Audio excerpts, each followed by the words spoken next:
الحمد لله والصلاة والسلام على رسول الله.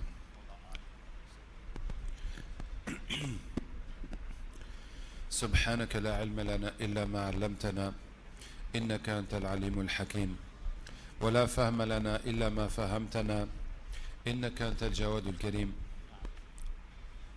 Nous allons parler, Inch'Allah, des histoires de Surat al-Kahf, la caverne, que nous avons terminé cette nuit, Inch'Allah.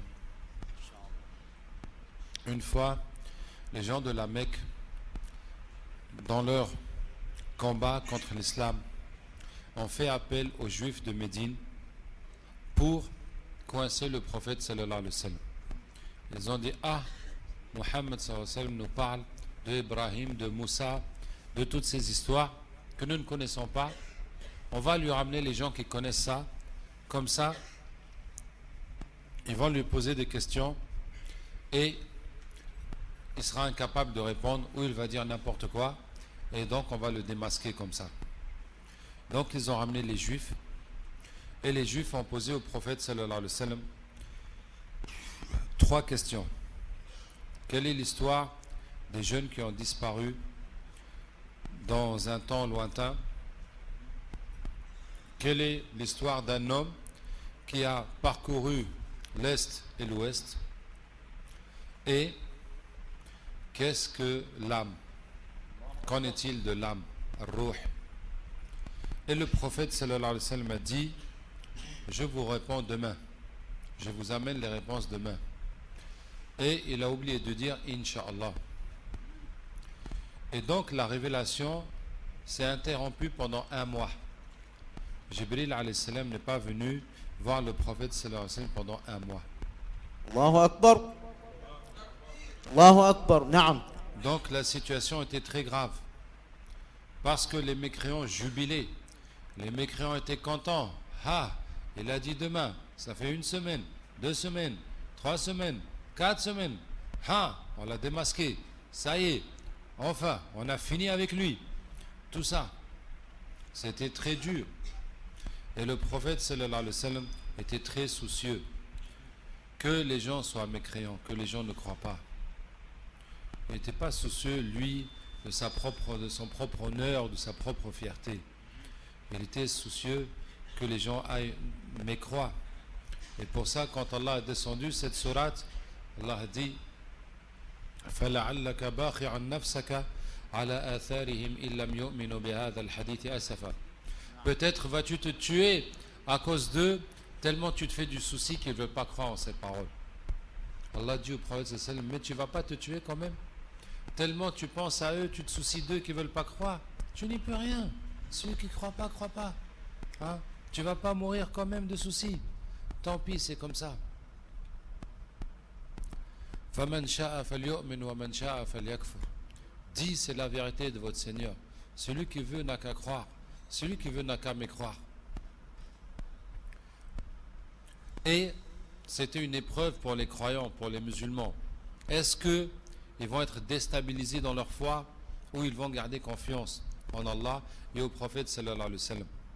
Alhamdulillah, les musulmans n'ont pas été déstabilisés malgré cette épreuve.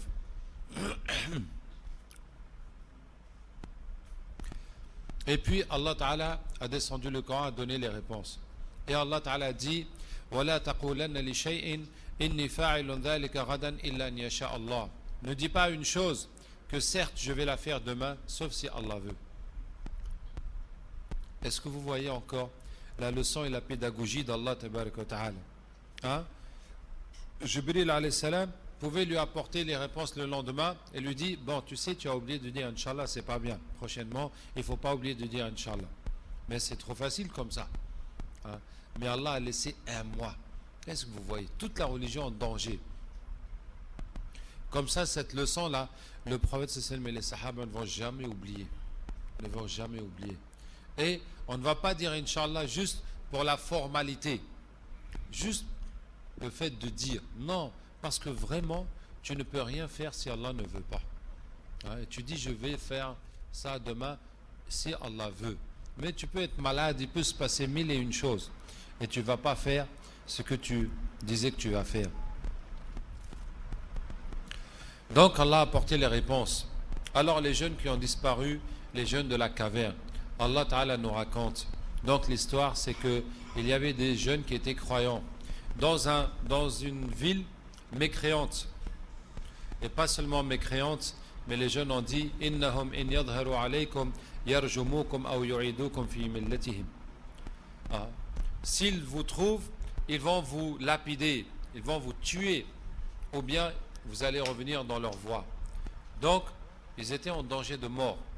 Que s'ils découvrent qu'ils étaient croyants, qu'ils avaient quitté la religion de leur peuple, on allait les tuer. Et donc, ces jeunes ont décidé de s'enfuir, ont décidé de partir. Et ils sont partis la nuit, ils ont quitté la ville, et ils sont rentrés dans une grotte pour passer la nuit et pour continuer le chemin le matin. Et là, ils ont dormi pendant 300 ans. Et ensuite, Allah Ta'ala les a renvoyés à la vie après 300 ans. Et Allah nous dit que pendant ces 300 ans, ils étaient dans la grotte, le soleil tapait un peu sur eux le matin et le soir avant le coucher. La grotte était orientée de telle façon, donc forcément elle était orientée vers le nord, pour que quand le soleil se lève, il les éclaire un peu, et le soir en se couchant, il les éclaire un peu. Parce que si le soleil allait taper sur eux pendant des heures, donc ça allait leur être nuisible.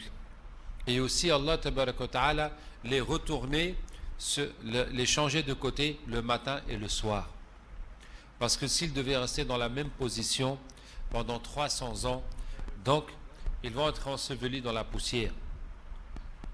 Et ils avaient un chien qui était devant la grotte. Et Allah Ta'ala leur a donné un aspect tellement effrayant que tous ceux qui voyaient ça, ils s'éloignaient. Et après 300 ans, ils se sont réveillés. Leur corps était intact, ils ne sont pas morts. Leur corps était intact, ils sont là, ils se sont réveillés.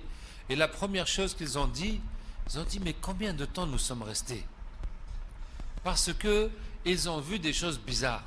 Maintenant, on ne sait pas exactement quoi. Il y en a qui disent leurs cheveux ont poussé, leurs ongles ont poussé. En tout cas, on ne sait pas. Mais ce qui est sûr, ils se sont réveillés après 300 ans et ils ont senti qu'il y a des choses qui ont changé, des choses qui ne sont pas normales. Ils ont dit, mais combien de temps on est resté là? Et certains ont dit, on est resté un jour, une demi-journée. D'autres ont dit, Allahu A'lam, on ne sait pas. C'est peut-être passé quelque chose de bizarre. Ils ont dit, bon, on va aller faire notre voyage. Il faut partir. Et on va envoyer quelqu'un chercher des provisions dans la ville. Comme ça, on va partir. Et ils ont envoyé quelqu'un. Et la personne marche dans la ville. Il trouve la ville bizarre. Imagine, tu reviens à Ouagadougou dans 300 ans. En l'an 2308. Bon, c'est vrai qu'aujourd'hui avec les technologies, tu vas voir des voitures qui n'existaient pas, des choses. En tout cas, on ne sait pas comment ce sera dans 300 ans. Mais avec la technologie, on voit tout de suite qu'on est dans une autre époque. Mais dans les anciens temps, les choses ne changeaient pas. Bon, après, on construit les maisons, on fait... Mais il marchait dans la ville, mais il regarde, mais qu'est-ce qui se passe ici? Qu'est-ce qui s'est passé dans cette ville? C'est quoi toutes ces choses qui ont changé? Et il va dans une boutique pour acheter des provisions, et le commerçant lui dit, mais ton argent là, mais ça marche plus. Mais ton argent là, c'est vieux. Où est-ce que tu as trouvé cet argent? Il dit, comment ça? Mais hier j'étais là, cet argent marche. Mais qu'est-ce qui se passe dans cette ville? Et on a emmené le jeune au roi. Et maintenant, la situation avait changé. Il y avait un roi croyant qui prêchait son peuple. Et le peuple refusait de croire. Et notamment le peuple ne croyait pas à la résurrection.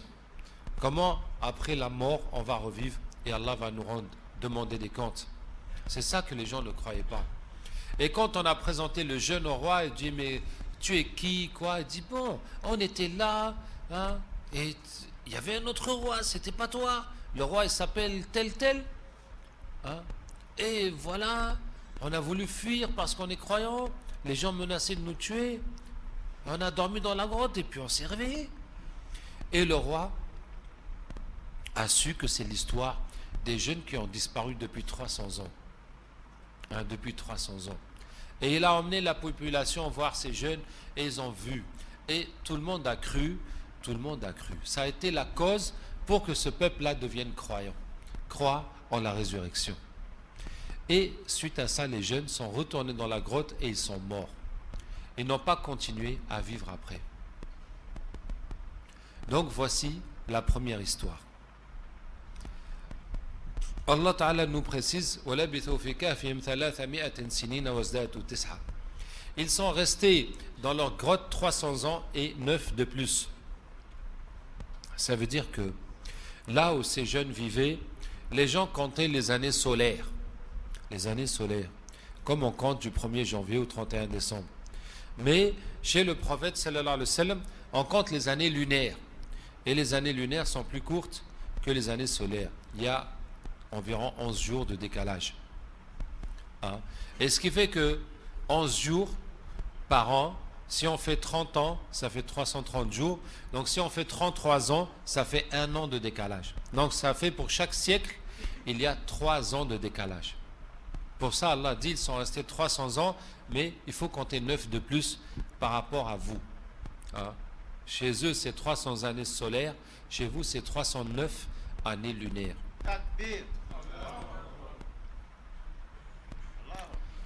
Donc, oui, c'est scientifique, oui. Parce que l'année solaire fait 365 jours, un quart. Et l'année lunaire, le mois lunaire fait 29 jours, 12 heures, 44 minutes et 2,8 secondes. Donc, vous avez qu'à faire le calcul et vous verrez combien il y a entre l'année solaire et l'année lunaire.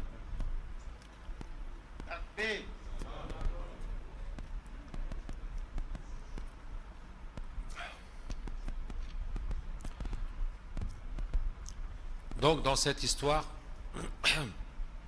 Allah nous montre sa puissance dans le temps. Allah peut t'enlever d'une époque et te mettre dans une autre époque. Hein? Nous, Allah nous a soumis au mur du temps. Tu ne peux pas devancer le temps. Tu dois attendre jusqu'à ce que ça vienne. Et tu ne peux pas reculer dans le temps. Ah, il faut que je revienne hier, j'ai oublié de faire quelque chose. Je retourne dans hier. Hein? Tu ne peux pas. Tu es là, le temps avance, toi tu avances avec le temps. Tu peux ni dépasser ni retarder. Mais Allah Ta'ala, il fait comme il veut. Il les a pris d'une époque, il les a fait vivre à une autre époque. Et on a un deuxième exemple de Sayyidina Isa alayhi salam. Allah l'a enlevé d'une époque et va le ramener dans une époque. On va arriver à son histoire, Inch'Allah. La deuxième histoire qu'ils ont demandé au prophète sallallahu alayhi wa sallam, un homme qui a dominé l'Est et l'Ouest. Dhul Qarnayn, l'homme aux deux cornes. Allah nous raconte comment il a conquis l'Occident et il a conquis l'Orient. Qui est cet homme?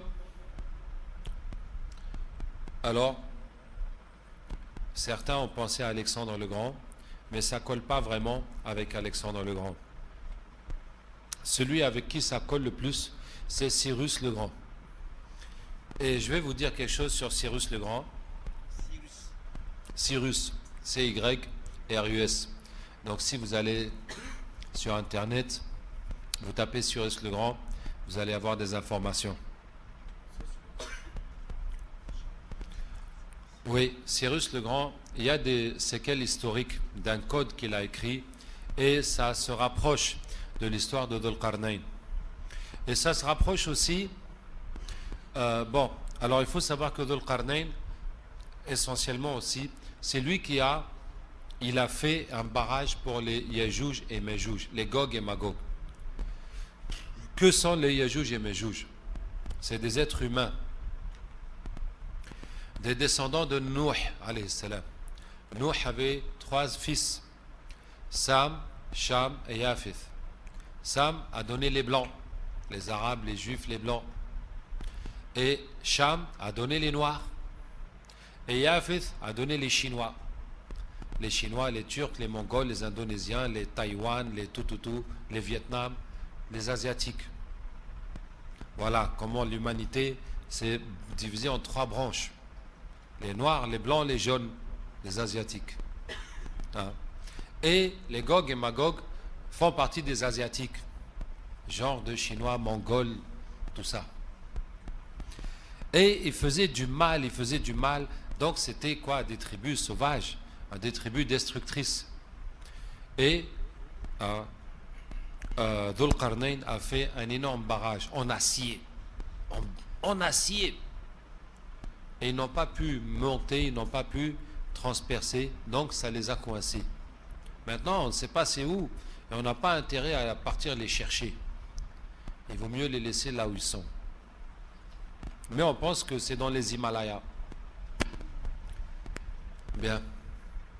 Et à la fin des temps, hein, ce barrage va être détruit et Yéjouj et Méjouj vont sortir. En tout cas, Inch'Allah, j'espère qu'on aura le temps d'arriver là, dans l'histoire.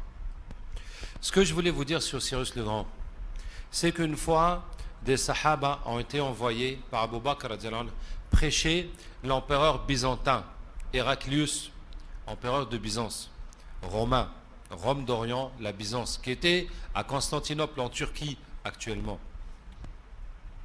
Et le roi les a emmenés dans une salle spéciale.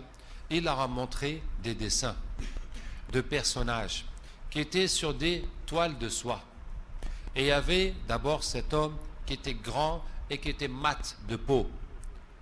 Et il a dit, vous savez c'est qui? Ils ont dit non. Il a dit, ça c'est Adam alayhi salam. Et puis il leur montre encore l'image de Nuh alayhi salam, de Ibrahim alayhi salam, de Ismaïl, de Ishaq, etc. Yaqub, Youssouf. Et puis il leur montre l'image du prophète Mohammed sallallahu alayhi wa sallam. Et les Sahaba disent, ah, mais c'est notre prophète. Il dit oui, effectivement, c'est lui. Et puis il leur montre l'image d'Abu Bakr. Il dit, ah, mais ça c'est Abu Bakr. Mais comment c'est possible? Et il leur dit, chaque prophète a eu un successeur, un prophète qui a poursuivi son travail.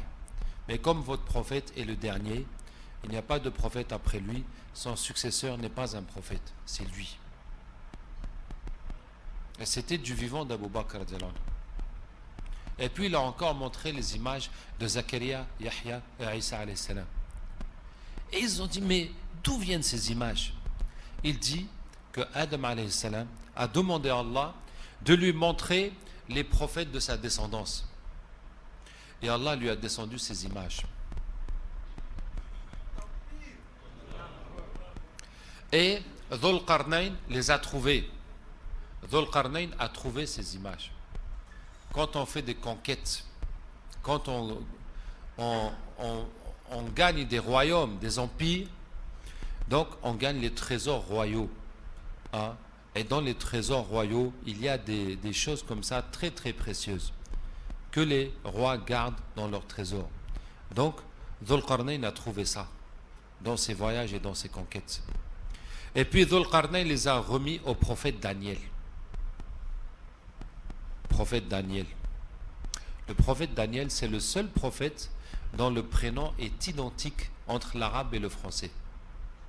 Daniel, Daniel. Ça ne change pas.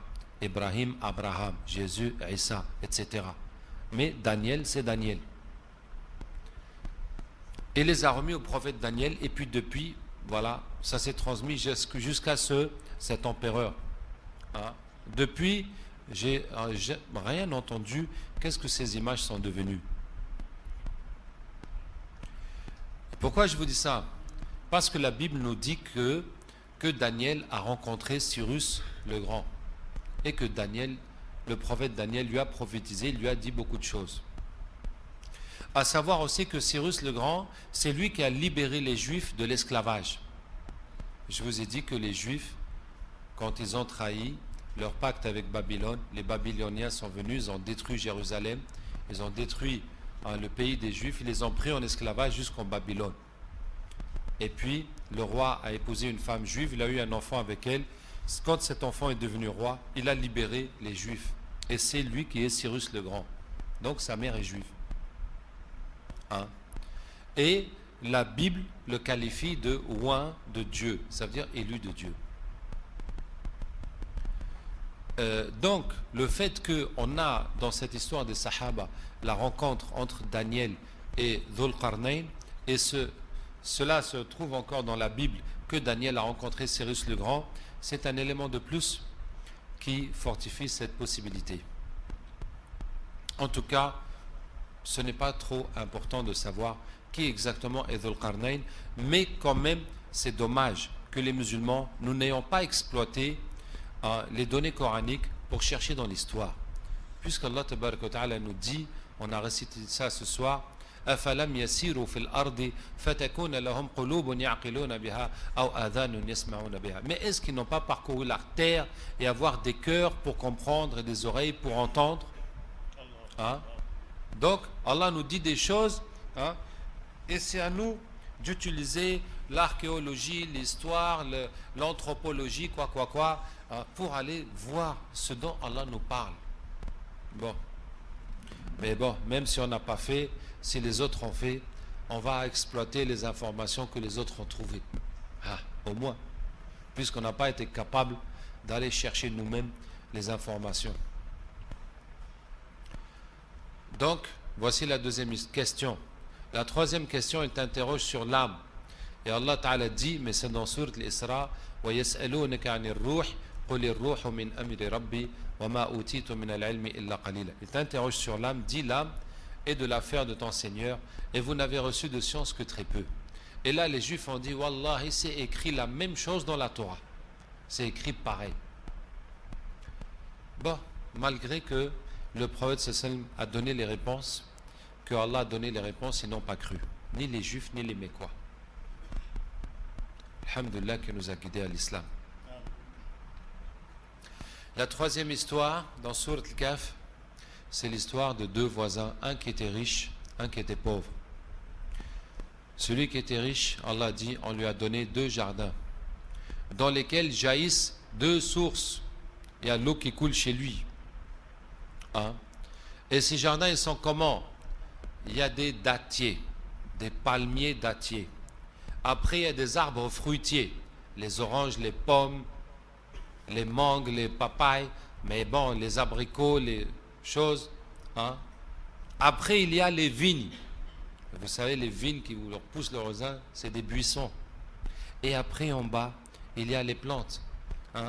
Les pommes de terre, les tomates, les oignons, les carottes, les qui sont par terre. Sa plantation en 4 niveaux, en 4 étages. Masha'Allah. En 4 étages, avec l'eau qui coule chez lui. Et, Ajib, il est rentré dans son jardin. Au lieu de remercier Allah, qu'est-ce qu'il a dit? Ma adhunnu an tabida hadihi abada. Il dit, je ne crois pas que mon jardin puisse jamais périr, puisse jamais finir. Et tel est l'être humain. Quand on est dans un état, on ne pense pas que cet état va jamais finir. Tu as la santé, tu ne penses pas qu'un jour tu seras malade ou handicapé ou incapable de faire ton travail ou quelque chose. Tu penses que c'est bon, tu es fort, il n'y a pas de problème. Si tu es riche, tu as un bon travail, là aussi tu dis c'est bon, moi je suis bien, etc. Et il dit وَمَا أَظُنُّ السَّاعَةَ قَائِمَةً. Et je ne crois pas que l'heure, ça existe, que ça va se produire. وَلَئِن رُّدِدتُّ إِلَى رَبِّي لَأَجِدَنَّ خَيْرًا مِنْهُمَا مُنْقَلَبًا. Et même si je reviens à mon Seigneur, je vais trouver mieux que ça encore. Ajib, j'y crois pas. Mais même si c'est vrai, moi je vais être devant les autres.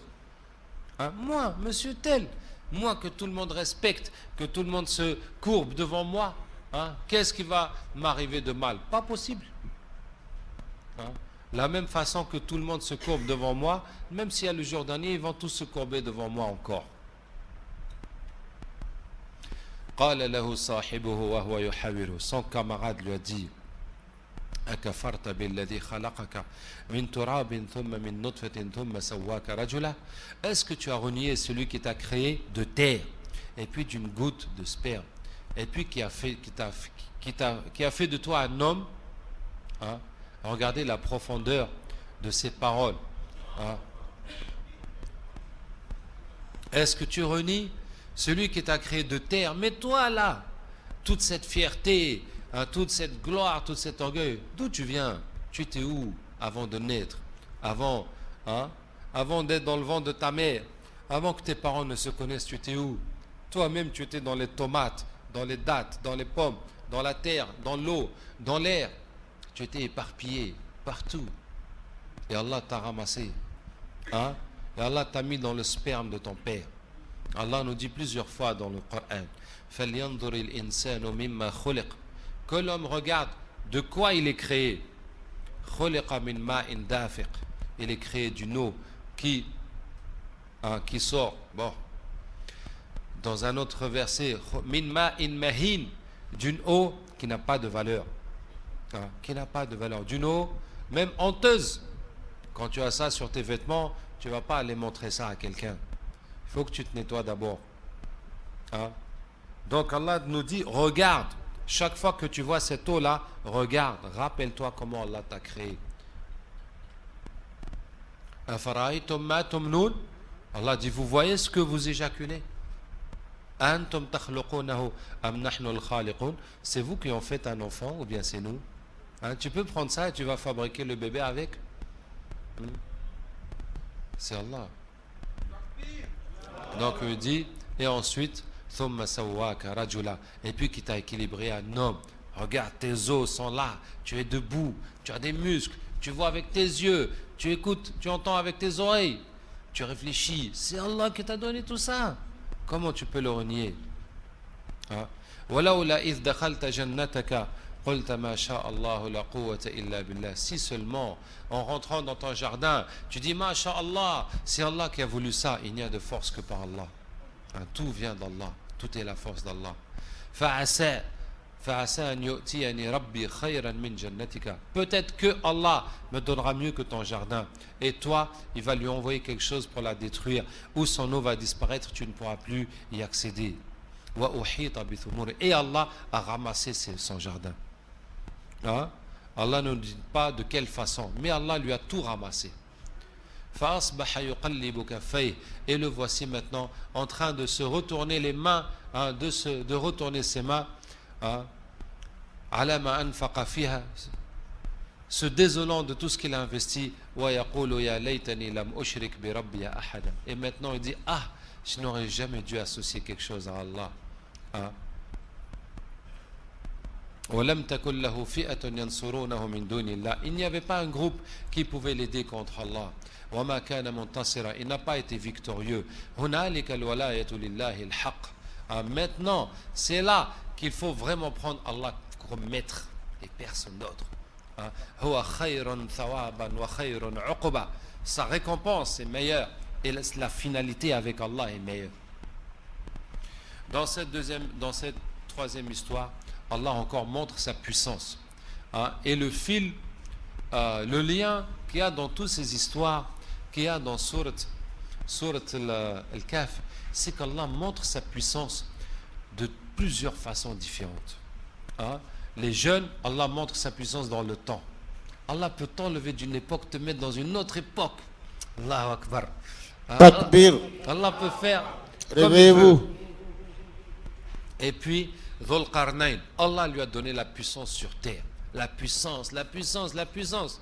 Que même le peuple de Yajouj et Majouj, il a pu les maîtriser. Ah, ce peuple-là, il a pu les maîtriser par la force d'Allah Tabaraka wa Ta'ala.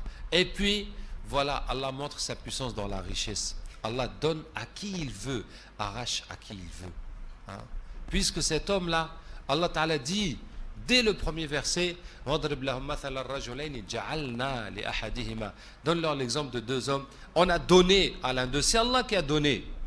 C'est pas son travail ou sa chance ou son héritage ou quelque chose comme ça. Allah lui a donné et Allah lui a arraché. Hein? Allah, il peut tout te montrer. Voilà les millions, les milliards. Et maintenant, le jour même, Allah a tout ramassé et tu te retrouves dehors. Hein? Même pas un 100 francs dans ta poche. Ah, tout a disparu comme ça. Hein? La puissance d'Allah. Voilà. Tu veux traduire ou je continue? La quatrième histoire. où Allah montre encore sa puissance. D'une autre façon. D'une autre façon. L'histoire de Moussa alayhi salam avec El-Khidr. El-Khidr est quelqu'un à qui Allah a donné une science spéciale. Une science. وَعَلَّمْنَاهُ مِن لَدُنَّا عِلْمًا. Nous lui avons enseigné une science venant de nous, qui vient de nulle part, qui vient d'Allah seulement. Et Moussa alayhi salam était avec les fils d'Israël. Et quelqu'un lui demande quel est l'homme le plus savant sur terre. Et Moussa alayhi salam dit c'est moi. Bon, c'est normal. Et les prophètes d'Allah, ils parlent avec Allah que c'est lui le plus savant. Mais Allah a voulu lui apprendre pour qu'il remette la science à Allah. Et Allah lui dit, il y a quelqu'un qui connaît des choses que tu ne connais pas. Et Moussa alayhi salam dit à Allah, montre-le-moi pour que j'aille apprendre. Est-ce que vous voyez que l'homme doit toujours avoir soif d'apprendre. Tu ne vas jamais dire, ça y est, je sais, j'en ai assez, qu'est-ce que je vais apprendre de plus? Ça y est, j'ai connu tout. Non.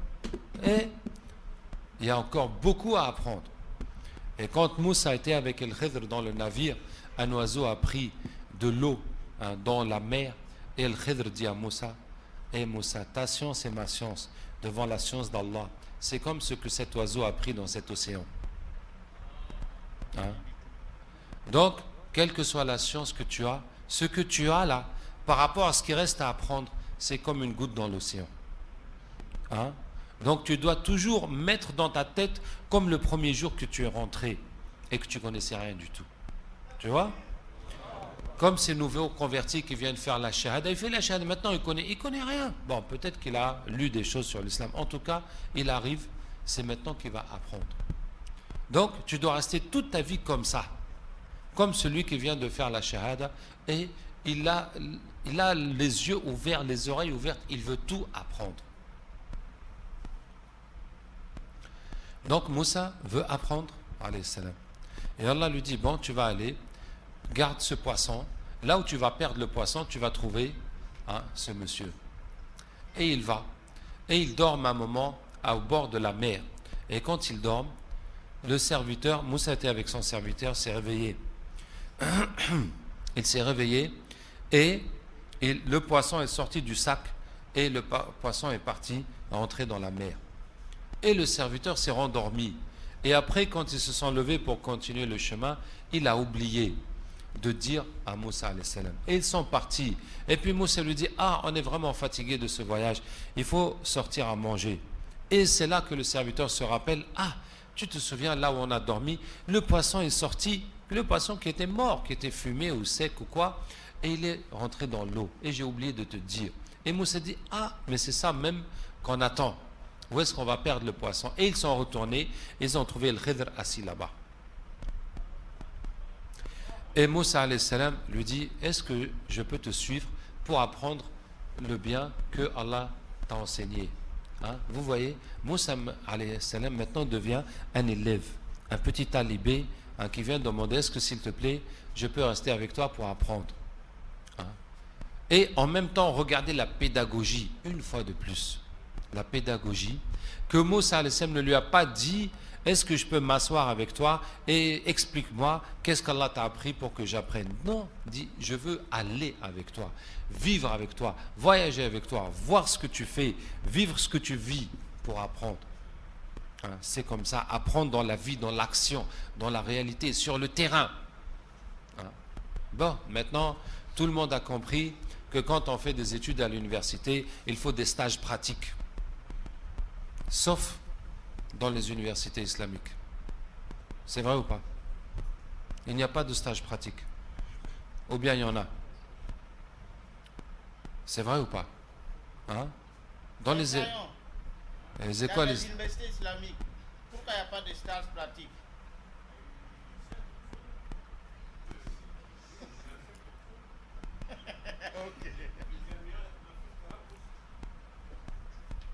Bien.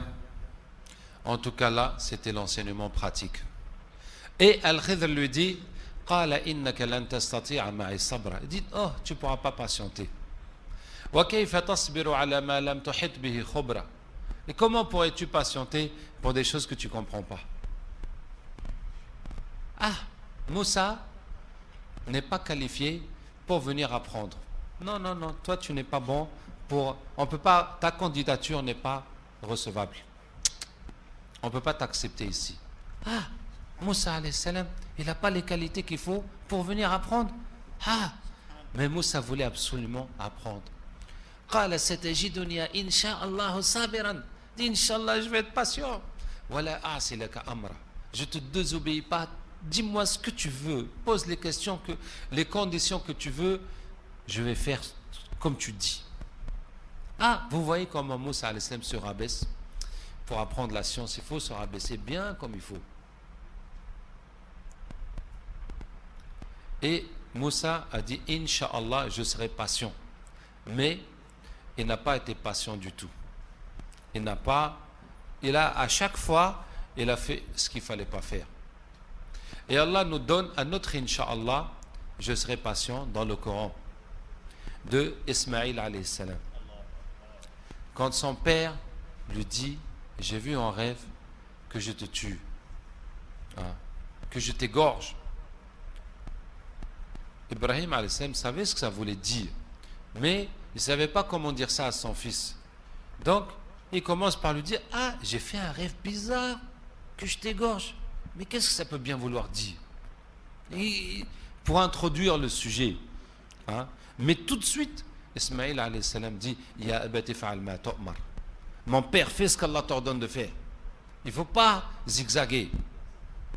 Ça, c'est un ordre d'Allah, il faut le faire. Il faut exécuter seulement. Ya abati fa'al ma tu'mar. Satajiduni insha'Allah min as-sabirin. Inch'Allah, je serai patient. Ah, ce petit gamin de 10 ans là, qui dit des paroles comme ça. Ajib. Ibrahim alayhi salam ne connaissait pas son fils. Puisqu'il l'a laissé bébé, il est venu le retrouver à 10 ans. Mais Ismaïl alayhi salam connaissait son père.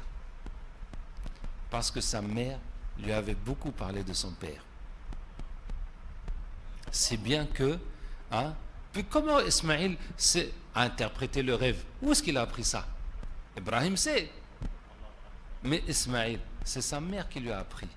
Et dès que son père dit, j'ai rêvé que je t'égorge, lui, il sait directement c'est quoi. Il dit, mon père, il faut faire seulement. Inch'Allah, tu me trouveras patient. Takbir. Et quand il l'a emmené Allahu Akbar. pour l'égorger, Ismaïl alayhi salam lui dit, papa, prends mon qamis pour le donner à ma mère. Ça va l'aider à supporter ma mort. Et quand tu vas m'égorger, ne m'égorge pas par devant, égorge-moi par derrière. Sinon, tu vas voir la souffrance sur mon visage. Et peut-être tu n'auras pas le courage de finir. Égorge-moi par derrière, comme ça tu verras rien du tout. Et Ibrahim alayhi salam le couche à plat ventre et prend le couteau, coupe, mais ça coupe pas. Jusqu'à ce qu'Allah lui donne le bélier. Allahu Akbar. Donc, il y a deux Inch'Allah. Il y a Inch'Allah de Ismaïl alayhi salam qui a tenu sa parole. Et il y a Inch'Allah de Moussa alayhi salam qui n'a pas pu tenir sa parole. Donc, qu'est-ce que Al-Khidr lui pose comme condition? Si tu me suis, ne m'interroge pas sur quelque chose jusqu'à ce que je t'en parle. Si je ne t'ai pas parlé de quelque chose, tu ne dis rien. Voilà. Et ils traversent la mer, ils prennent un navire qui les dépose de l'autre côté. C'est un bateau, un taxi-bateau, un bateau-taxi. D'accord? Il n'y en a pas au Burkina, mais à la lagune, à Abidjan, il y en a. Bon, là où il y a des fleuves, il y a des taxis-bateaux pour faire passer les gens. Arrivé de l'autre côté, ah bon? Ah, pardon alors. Pardon.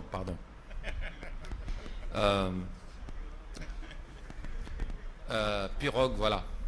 Donc, arrivé de l'autre côté, Al-Khidr prend une pioche et fait un trou dans le navire. Et Moussa lui dit, mais qu'est-ce que tu fais? Les pauvres, ils vont se noyer. Pourquoi tu as fait ça? ces pauvres gens qui sont là. Et le Khidr lui dit, j'ai dit que, alam aqul innaka, j'ai dit que tu ne pourras pas patienter. Et Moussa alayhi salam dit, la tu'akhidhni bima nasitu wa la turhiqni min amri usra. Ne me blâme pas, j'ai oublié quand même. Il faut pas me fatiguer à cause de ça. Il faut pas être dur quand même. Quand on est prof, il faut être bien avec les élèves pour que voilà, ils puissent apprendre. Et Moussa alayhi salam, non seulement il n'a pas écouté le maître, mais maintenant il va apprendre au maître comment il doit lui enseigner. C'est lui qui dit au maître, qui lui explique, c'est pas comme ça qu'on enseigne. Donc vraiment, il n'était pas prêt à apprendre. Et c'est dur quand on a l'habitude d'être maître, maintenant tu deviens élève. C'est plus la même chose. Et si tu continues à te comporter en maître alors que tu es élève, donc tu ne vas pas apprendre. Takbir. Takbir. Ne dormez pas, ne dormez pas. Takbir pour les dormeurs. Takbir pour les dormeuses aussi. Ceux qui ont sommeil, ils peuvent se lever, faire les ablutions, essayer de faire 2 nafila. Et on continue. Inch'Allah, que Dieu nous trouve vraiment dans son adoration. Inch'Allah. Et là, il trouve des enfants qui jouent. Et le Khidr attrape un enfant et il lui tord la tête, il le tue. Alors là, Moussa alayhi salam, qu'est-ce que tu fais? Tu as tué un enfant comme ça, un enfant innocent qui n'a rien fait. C'est quoi ça? Al-Khidr lui dit, Alam aqul laka, n'est-ce pas que je t'ai dit que tu ne pourras pas patienter? Et Moussa, c'est quel genre d'enseignement ça? C'est quel genre d'enseignement? C'est un enseignement spécial, parce que c'est une science spéciale. Qu'est-ce que Moussa devait faire? Il devait observer, se taire et réfléchir. Ce que lui, il trouve qui n'est pas normal, il doit chercher, réfléchir, comment ça s'explique. C'est ça qu'il devait faire.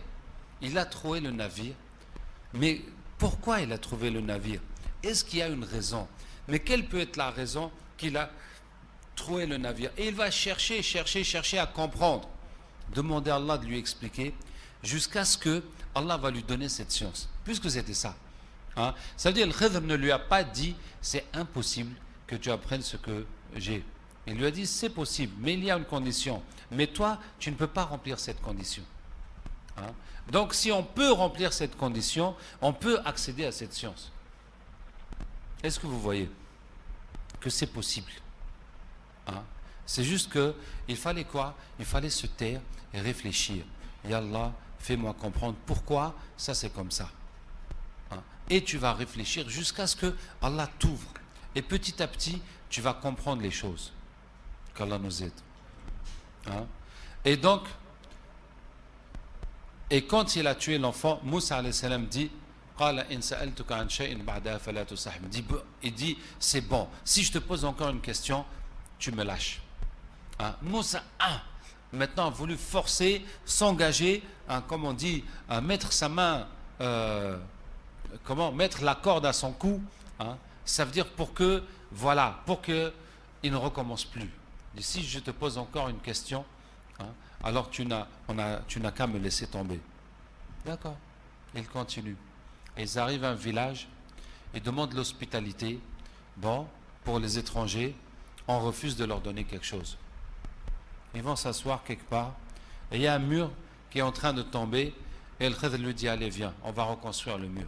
Alors ils construisent le mur, ils refont le mur bien comme il faut, et ils sont là. Et Moussa lui dit, tu pouvais leur dire qu'ils nous payent quelque chose? Nous on est là comme ça. Alors Al-Khidr lui dit, ça y est, c'est fini. Maintenant c'est terminé entre toi et moi. Mais je vais t'expliquer. Le navire, il y avait un roi qui se préparait à partir en guerre.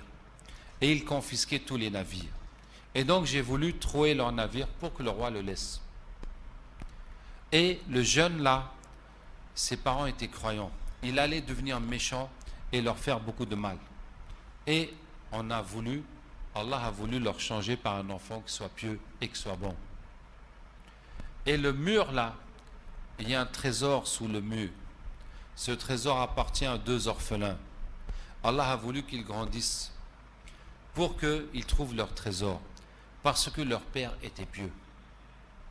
Allah a préservé le trésor des enfants à cause de la piété du père. Voilà. Et dit, وَمَا فَعَلْتُهُ عَنْ أَمْرِي. Je n'ai pas fait ça de moi-même. C'est Allah qui m'a montré de faire toutes ces choses. Assalamu alaikum. C'est fini. Hein? C'est fini entre Moussa et le Khidr. Et le prophète sallallahu alayhi wa sallam a dit, quel dommage que Moussa a dit ça. A dit que si je refais encore, tu ne me tiens plus compagnie. Sinon, on aurait gagné encore des histoires et des histoires, hein, avec Moussa et le Khidr. Cette science, c'est quoi? La science du Ghaib. Le Ghaib, l'invisible, le caché, que seul Allah connaît. Alors, il y a le Ghaib qui est le futur. On ne sait pas qui sera vivant demain, ni qu'est-ce qui va se passer. Il y a du Ghaib du présent. Il y a des choses dans le monde qu'on ne connaît pas. Et du passé. Mais le Ghaib, c'est essentiellement le futur. Mais il y a un autre Ghaib. C'est les choses qui ne se produisent pas. Ça veut dire quoi? Si n'importe lequel d'entre nous était né fille au lieu d'être né garçon. Ou bien les femmes, si tu étais né garçon au lieu d'être né fille. Toute ta vie, comment ça va se passer? Avec qui tu vas te marier? Quels enfants tu vas avoir? Allah connaît tout ça. Pourtant, ça ne s'est jamais passé. Puisque le garçon est garçon, la fille est fille. Mais Allah sait que si, quelle que soit l'autre chose, par exemple, si tu étais plus grand de taille ou plus petit ou plus gros, ou si il te manquait un œil ou quelque chose, n'importe quoi, comment ta vie se serait déroulée? Allah connaît toutes ces possibilités. Est-ce que vous voyez, hein? Maintenant, si Allah te donne cette science, si Allah te donne cette science que à tout moment, tu vois toutes les possibilités, qu'est-ce que ça va te donner? Est-ce que vous voyez? Allah Ta'ala dit au prophète sallallahu alayhi wa sallam, وَلَوْ كُنْتُ أَعْلَمُ الْغَيْبَ لَاسْتَكْثَرْتُ مِنَ الْخَيْرِ وَمَا مَسَّنِيَ السُّوءُ. Et si je connaissais le caché, j'aurais gagné beaucoup de bien. Et le mal ne me toucherait pas. Ça veut dire, si tu sais qu'en achetant telle marchandise, en allant à tel endroit, tu vas vendre tant et tu vas faire tel bénéfice et ça et ça et ça et ça, mais tu vas toujours mettre ta main là où tu gagnes. Tu vas toujours gagner partout où tu vas.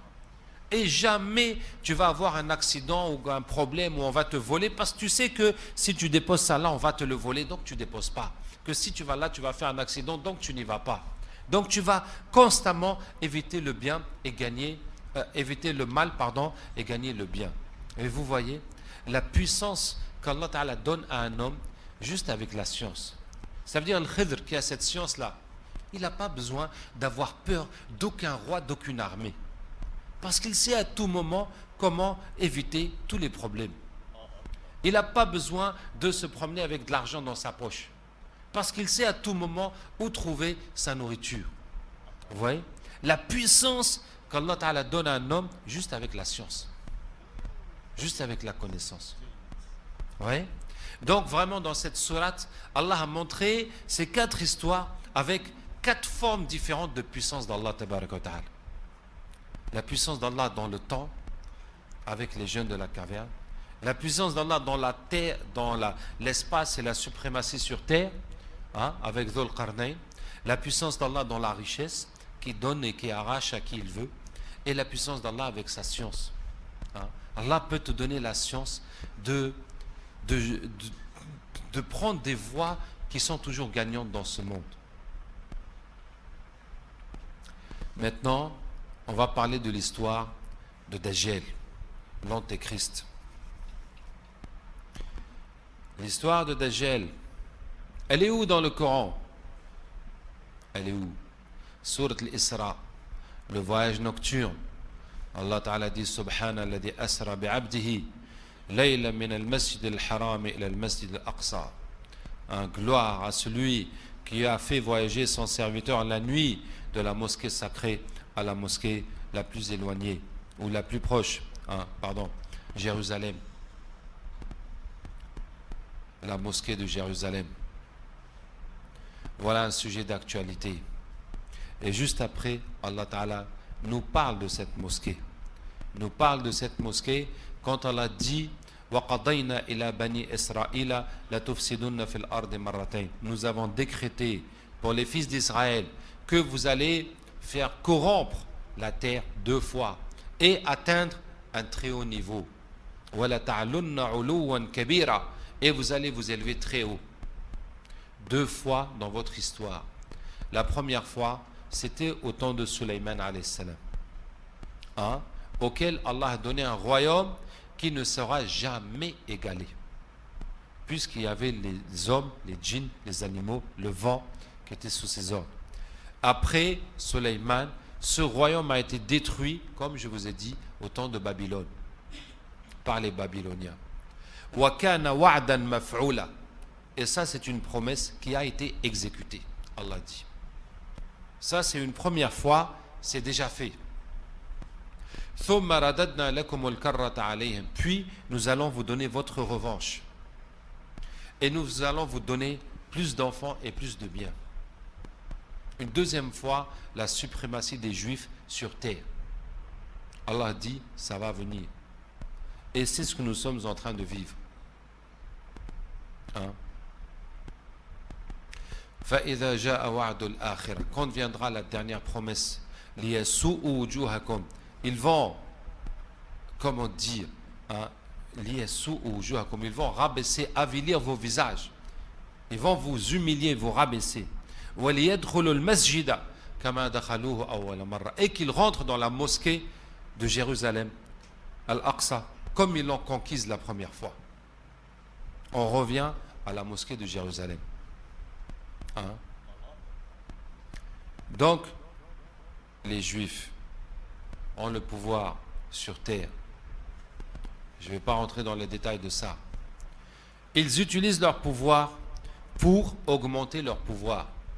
Ils utilisent leur richesse pour augmenter leur richesse. Ça veut dire qu'ils essayent que tout ce qu'ils ne maîtrisent pas dans le monde, de le maîtriser, de le conquérir. Que tout pouvoir qui reste, qui garde une certaine autonomie, de le prendre, de le contrôler. Ils utilisent tous leurs moyens pour augmenter leur pouvoir. Et l'objectif, c'est quoi? C'est d'aller jusqu'où? Ça va mener où? Ça va mener à Dajjal. Dajjal est un juif.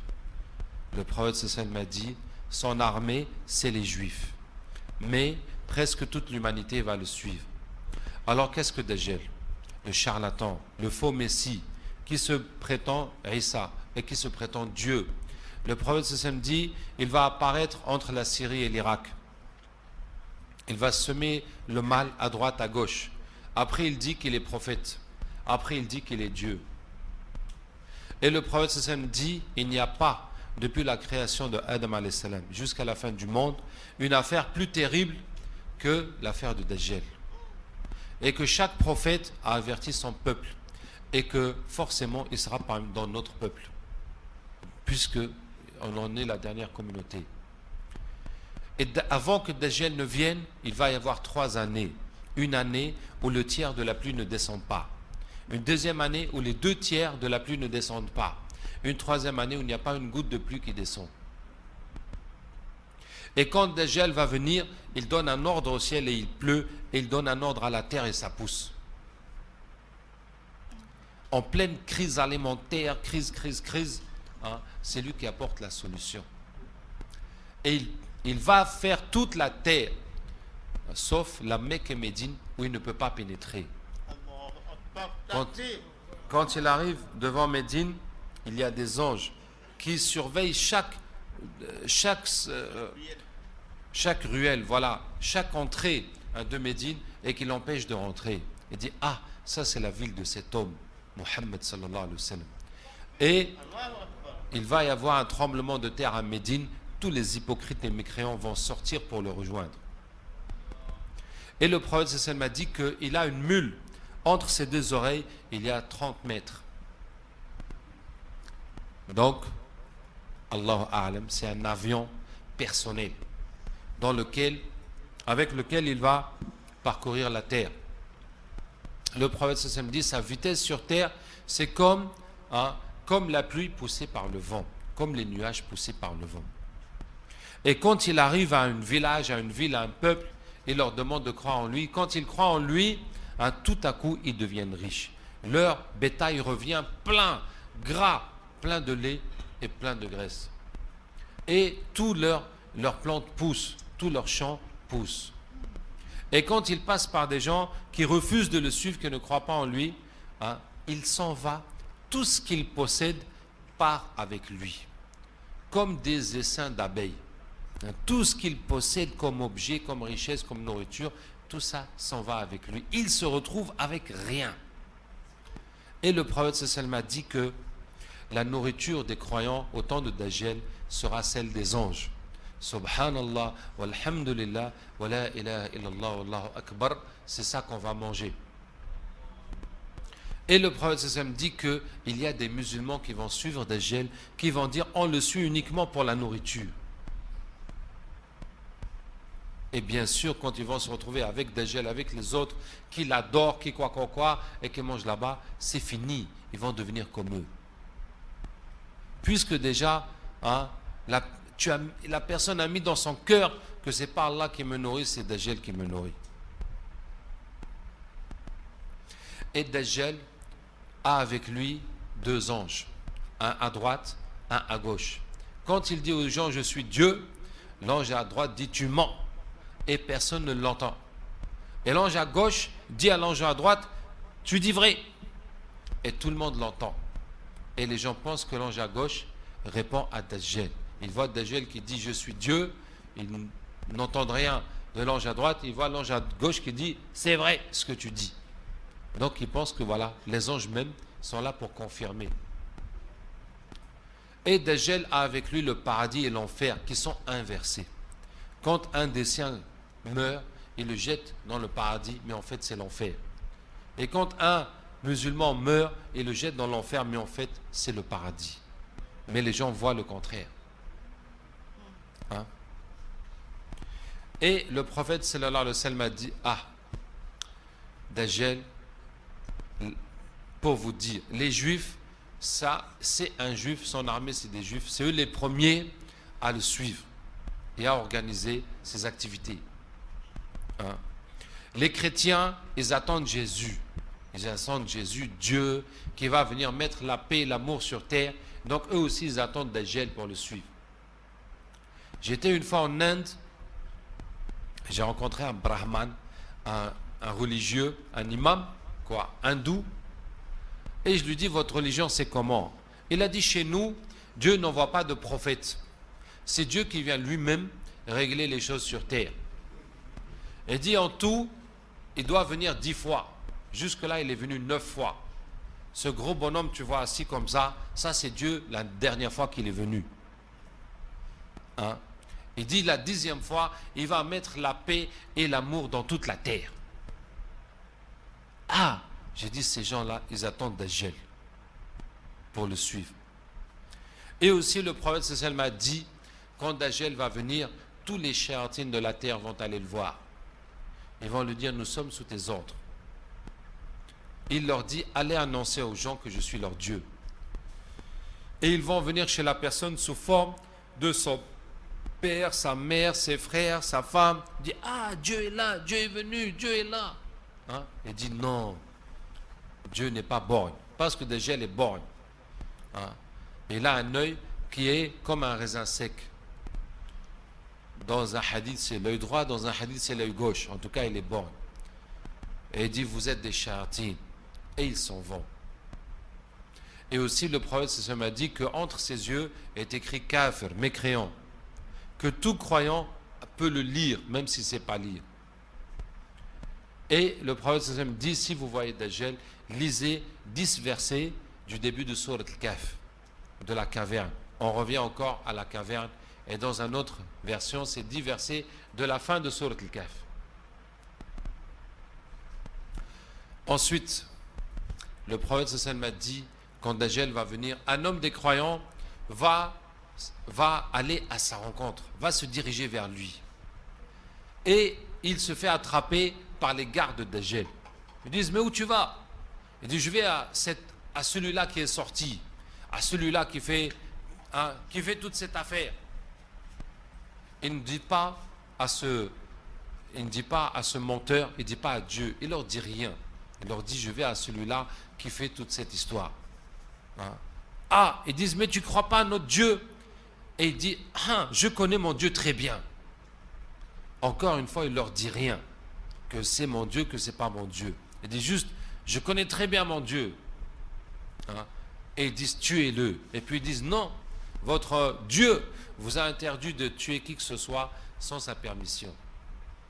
Vous voyez que Dajjal se passe pour le pacificateur, pour le gars qui prêche l'amour, qui prêche la paix.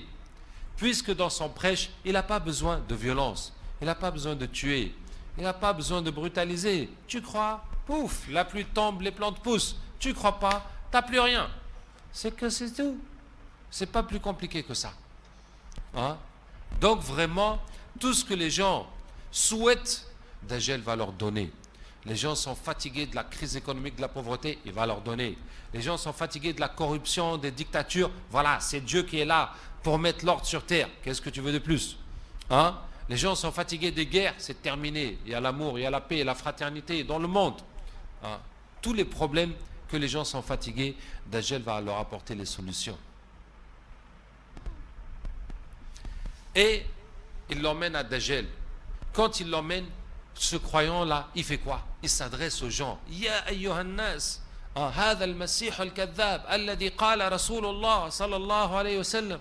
Voici, c'est le faux Messie. Le prophète a dit, voilà, c'est écrit dans le hadith qu'il a 2 anges, c'est écrit dans le hadith qu'il dit au ciel et il pleut, c'est écrit ça, c'est écrit entre ses yeux qu'il est mécréant, quoi, dans le hadith. Donc, ce croyant-là, son but c'était quoi? C'était de prêcher les gens, de sauver les gens. C'est ça. Hein, qu'est-ce qu'il va aller voir chez Dajjal? Il va aller prêcher les gens. Il veut sauver les gens de l'enfer. Il veut leur montrer les preuves. Il va. Les gens sont là, ils regardent. Musulmans là, avec ces hadiths, le prophète a dit. Mais ils ne voient pas que c'est Dieu. Hein, ils ne voient pas qu'il fait la pluie. Ils ne veulent pas qu'il fait ça. Et Dajjal dit aux soldats, tapez-le. Alors il le tape, boum, boum, boum, boum. Il dit, est-ce que tu crois en moi? Il dit, tu es le messie menteur. Tu es le charlatan. Et Dajjal va prendre un sabre. Il va le couper en 2 morceaux. De la tête entre ses jambes. Il tombe en 2 morceaux. Dajjal va marcher entre les 2 morceaux. Et lui dit, lève-toi. Et il se relève. Il se recolle, il est debout. Et Dajjal lui dit, est-ce que tu crois en moi maintenant? Hein? Et il dit, j'ai encore plus de certitude que c'est toi. J'ai encore plus de certitude. Puisque le prophète sallallahu m'a dit que il va couper quelqu'un en 2 et puis il va le faire revivre. Ah, et c'est moi-même. Donc, j'ai encore plus de certitude. Voilà. Comme a dit le prophète, ça s'est passé même et c'est moi. Allahu Akbar. J'ai encore plus de certitude. Et le croyant se dirige vers les gens. Il leur dit, je vous donne la preuve. Il ne pourra plus jamais tuer quelqu'un maintenant. Après ce qu'il m'a fait là, il ne pourra plus jamais faire quelque chose à quelqu'un. Hein? Et Dajjal l'attrape avec un couteau, il veut l'égorger, mais Allah lui met du cuivre de sa gorge jusqu'à ses clavicules. Et il n'arrive pas à le couper. Et Dajjal le jette dans ce qui semble être l'enfer, mais c'est le paradis. Vous voyez? Maintenant, les gens, qu'est-ce qu'ils voient? Ils voient que eux, ils sont avec Dieu, tout est bien, tout est... Et ce musulman-là, il arrive, oui, le prophète a dit, avec ces histoires. Et maintenant, Dajjal l'a coupé en 2, il l'a recollé. Il veut toujours pas croire. Ah, ces musulmans-là, tellement bêtes, tellement arriérés, tellement têtus, ils veulent pas évoluer, ils veulent rien comprendre. Hein? Est-ce que vous voyez? Hein? Tout ce que le mal que les gens pensent des musulmans, ça va continuer encore. Hein? Pour nous dire que accroche-toi à ta vérité et les paroles des gens, tu t'en fous. Hein? Et ils vont dire, voilà, il l'a mis en enfer. Mais qu'est-ce qu'on peut faire de ce monsieur? Rien.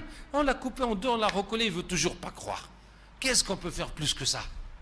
Rien. Ils sont irrécupérables. Ces musulmans-là, il n'y a rien à faire avec eux. Mais on a beau leur montrer, ils ne veulent pas. Tout le monde s'est adapté, hein, les Chinois, les Japonais, tout le monde s'est adapté, hein, tout le monde a évolué. Il n'y a que eux sont toujours là, le voile, pas boire l'alcool, quoi. Ah, ils ne veulent pas devenir comme tout le monde. Après, le prophète sallam dit qu'il va y avoir la guerre entre Dajjal et les musulmans qui sont avec le Mahdi. Et le Mahdi, il y a beaucoup de hadiths sur le Mahdi chez les soufis et chez les chiites, des hadiths qui ne sont pas fiables. Sinon, dans les hadiths sahih, il n'y a pas grand-chose. C'est juste que Allah va unir les musulmans avec le Mahdi. Alors aujourd'hui encore, quelqu'un est venu me dire que quelqu'un a dit que c'est le Mahdi. Hein? Alors je vais vous dire très simplement, il y a quelqu'un qui est parti voir un frère, un cheikh, qui lui a dit « Hé, je suis le Mahdi ». Il lui dit « Dis astaghfirullah ». Il lui dit « Mais non, c'est vrai, c'est moi le Mahdi ». Il lui dit « Je te dis astaghfirullah, dis astaghfirullah ». Il dit « Le Mahdi, il ne va pas dire aux gens que c'est lui le Mahdi. C'est les gens qui viennent lui dire que c'est toi le Mahdi. » Est-ce que vous voyez? Donc celui qui va dire aux gens que c'est lui le Mahdi, donc c'est pas lui. Hein? Et en tout cas, il y en a eu beaucoup hein, chez les musulmans, chacun qui dit que c'est lui le Mahdi. Bon. En tout cas, Allah va unir les musulmans avec le Mahdi avant l'arrivée de Dajjal. Au moins, c'est un cadeau d'Allah qu'on aura une certaine unité, on aura un chef avant d'affronter cette épreuve-là. Oui. Et il va y avoir la guerre entre le Mahdi et Dajjal. Et cette guerre-là, et Dajjal avec les Juifs, quoi, hein, entre les musulmans et les Juifs. Et cette guerre-là, les musulmans vont perdre, les Juifs vont gagner. Et le prophète sallallahu alayhi wa sallam a dit, cette armée de Mahdi, un tiers va mourir. Ce seront les meilleurs martyrs chez Allah. Un tiers va fuir. Ils ne seront jamais pardonnés. Un tiers va résister. Ils ne seront jamais détournés. Et le tiers qui va rester vont monter à une montagne. La montagne est à côté de Damas, l'anti-Liban. Ça veut dire il y a Beyrouth, puis il y a le mont Liban, et après il y a une deuxième montagne qu'on appelle l'anti-Liban, après il y a Damas. Les musulmans vont être là-bas, encerclés par les juifs. Et une nuit, un musulman va dire aux autres, mes frères, est-ce qu'on va rester là jusqu'à mourir de faim? On n'a qu'à descendre se battre. Soit Allah nous donne la victoire, soit c'est le martyr.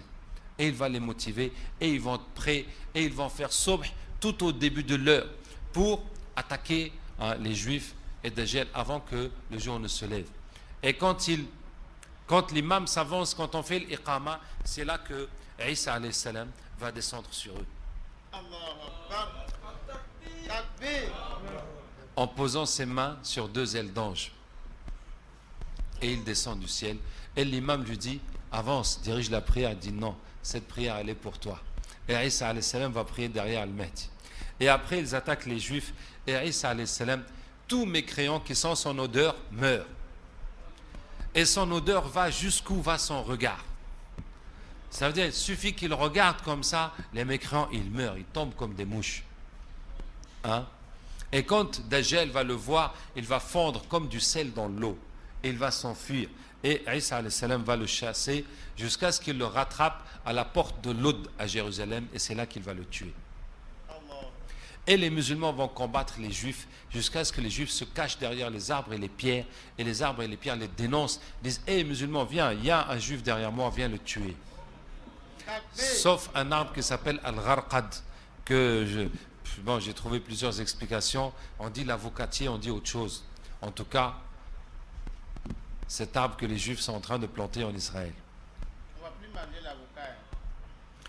Alors, qu'est-ce qu'on disait? Et les musulmans tuent les juifs.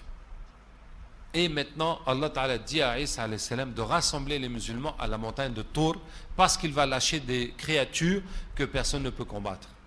Et Allah va lâcher les Gog et Magog, Yéjouj et Méjouj. Et Yéjouj et Méjouj vont faire quoi? Ils vont manger le reste de l'humanité. Est-ce que vous comprenez?